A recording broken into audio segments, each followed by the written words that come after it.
शिव के मंदिर में जब भी आप कोई सामग्री लेकर जाएं, या तो सामग्री में बेलपत्री डाल दें, और अगर बेलपत्री नहीं डालें तो उस बेलपत्री के केसे, उस सामग्री के केसे भी 3 हिस्से कर दें।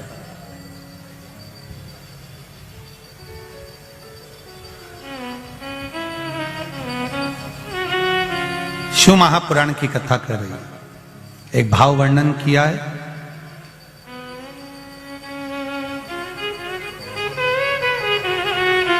जब केवल एक ही तरह का प्रसाद एक ही पात्र में हम भगवान के शंकर जी के सामने रखे और उसमें हमने बेलपत्री नहीं रखी, या उसको हमने हाथ से 3 हिस्से नहीं करे, या थोड़ा सा भाग हमने अलग नहीं करा, तो उसमें महाराज भगवान शिव के जो गण हैं उनका हिस्सा हो जाता। पहला चंदेश्वर का, दूसरा चंदाशु का, तीसरा चंडाली का, चौथा विश्वसेन का, और 5वां चंड का हिस्सा उस प्रसाद में हो जाता। शिव महापुराण की कथा कर रही है, भगवान शंकर का चरित्र कह रहा है कि भगवान शिव के सामने जो भी हम भगवान के सामने प्रसाद रखें उसमें बेलपत्र अवश्य चढ़ना चाहिए, या थोड़ा सा भाग में अंतर कर देना चाहिए।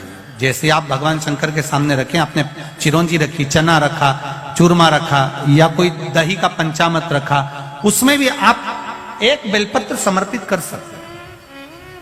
क्यों? बेलपत्र उसमें डाल देने से या भाग विभाजन कर देने से भगवान शंकर के गणों का जो हिस्सा है वो हिस्सा नहीं रहता, फिर आप उसको ले जाकर अपने भाग के अनुसार उसको प्रयोग में ले सकते हैं, आप उसको पा सकते हैं। अब और अच्छे से समझ लीजिए, प्रसाद शिव जी का प्रसाद और अन्य प्रसाद में एक अंतर रहता है कि शंकर भगवान के प्रसाद को आप नहीं भी पाते हैं तो केवल अगर दर्शन मात्र कर लेते हैं तो भी ना जाने करोड़ों करोड़ों पाप हमारे जीवन के समाप्त हो जाते हैं, केवल दर्शन मात्र, केवल मात्र दर्शन।